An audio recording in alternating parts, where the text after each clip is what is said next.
8 horas e 17 minutos, notícia fresquinha para você que eu acessei aqui pelo celular do plenário virtual do Supremo Tribunal Federal. O Supremo Tribunal Federal começou na madrugada de hoje a apreciar uma das maiores demandas da Justiça do Trabalho da atualidade. Qual é o vínculo que tem uma empresa de aplicativo com os seus colaboradores?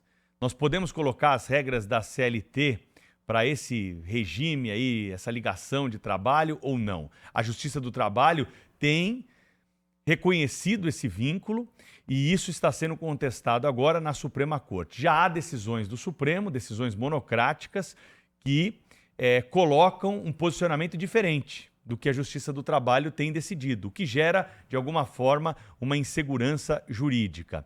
O Supremo Tribunal Federal começou a julgar no plenário virtual e o ministro Edson Fachin já votou durante a madrugada pela repercussão geral. O que isso significa?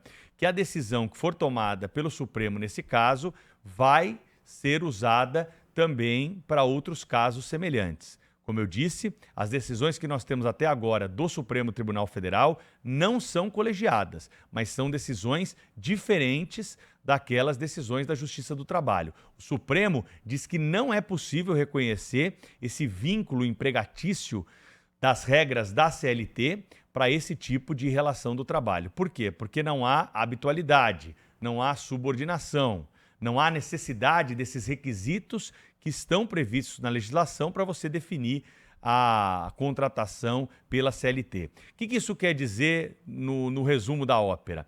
Esses trabalhadores, eles têm um regime diferente de contratação, eles podem trabalhar quando quiserem, eles não recebem ordens, eles não têm direito aos benefícios da CLT, descanso semanal remunerado, férias, 13º, FGTS, licença maternidade, licença paternidade, ou seja, são trabalhadores autônomos que estão nessa categoria de um regime de trabalho diferente daquele que nós temos, por exemplo, para a grande maioria daqueles trabalhadores do mercado formal que são regidos pela CLT.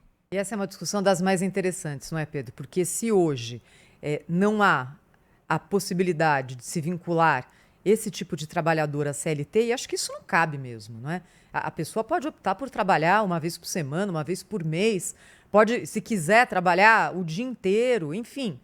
Responde a quem? Quem é o chefe de um motorista de aplicativo, não é? Isso não existe. Ao mesmo tempo em que não existe essa proteção máxima e com muitas regras aqui que a gente sabe que acho que hoje em dia já não fariam muito sentido, mas são quase que cláusulas pétreas sem ser, porque é muito difícil você discutir um benefício depois que ele é concedido, ponto. É por isso que todo governo tem que pensar 1000 vezes antes de tomar alguma decisão em qualquer tipo de benefício, porque isso é para sempre. Bem, hoje a gente tem a CLT totalmente regulada e nós temos uma grande parcela da população, inclusive os trabalhadores autônomos, os entregadores, motoboys, pessoas que trabalham com esse tipo de frete, com zero direito. Deve haver algo entre uma ponta e outra, entre esse 8 e o 80, que seja um pouco mais protetiva em relação a esses trabalhadores que hoje, Pedro, se sofrem um acidente, se tem algum problema de saúde, se tem, por exemplo, o seu veículo apreendido, sim, isso é muito comum. Olha, ficam absolutamente sem ter nenhum tipo de possibilidade de seguir ganhando ali o dinheiro para pagar as contas, os boletos, o tal do pão de cada dia. Alguma solução deve existir. O mundo inteiro debate isso, acho que até agora nada que fosse ali considerado algo aplicável a todos os lugares foi encontrado.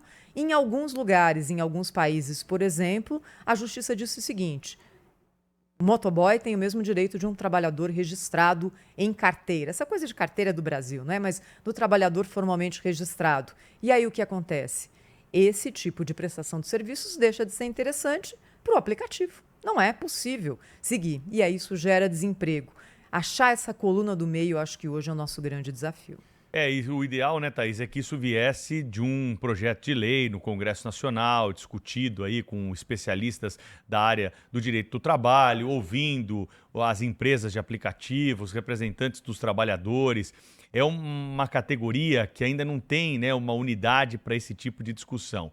O ruim será se o Supremo Tribunal Federal determinar, por exemplo, o que vale ou não. Eu concordo com você também, nós ouvimos sempre aqui o professor José Pastore, que para mim é o maior especialista nas relações do trabalho do Brasil. Ele que é professor da USP, trabalha lá na Faculdade de Economia da USP, é muito ligado ao estudo das questões das relações de trabalho e de emprego e está muito atualizado sobre esse assunto também.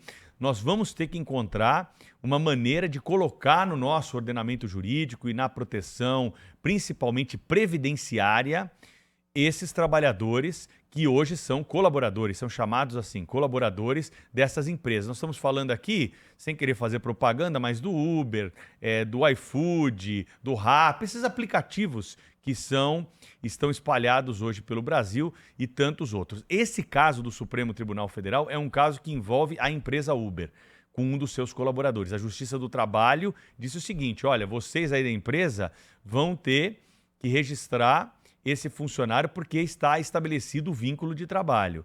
Agora, ele recorreu, a empresa recorreu e o caso chegou ao Supremo Tribunal Federal, que vai dar o veredito final. A tendência é que nós tenhamos uma decisão muito similar ao que o Supremo tem decidido de forma monocrática, ou seja, contrário àquilo que a Justiça do Trabalho entendeu até agora sobre o reconhecimento desse vínculo. Vamos acompanhar o julgamento, é no plenário virtual. Os votos eles serão dados aí nas próximas horas, até o dia 1º de março, ou seja, o fim de semana que vem. Os ministros têm o prazo, então, para registrar o voto nesse caso.